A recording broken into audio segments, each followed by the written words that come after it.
চলতি বছর এসএসসি ও সমমান পরীক্ষায় পাশের হার ৬৮.৪৫%, যা গতবারের চেয়ে প্রায় ১৫% কম।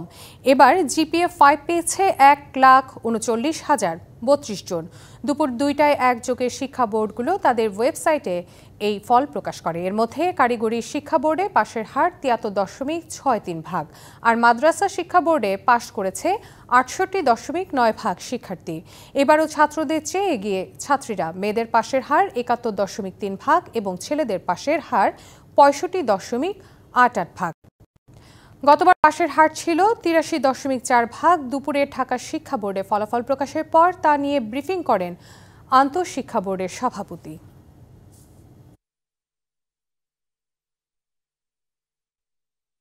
কিন্তু আমরা ওরকম কোনো লক্ষ্য নিয়ে টার্গেট আমাদের ছিল না যে আমরা পার্সেন্টেজ এত করব, কি জিপিএ এরকম কমাবো, কি বাড়াবো, এরকম কোনো টার্গেট নিয়ে আমাদের এই মিশনে আমরা যাত্রা করিনি। আমাদের মিশন ছিল যে পরীক্ষাটি সুন্দরভাবে সম্পন্ন করব।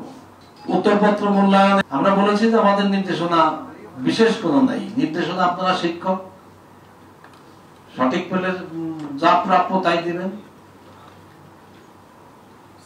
যা প্রাপ্য নয় তা দেবেন না।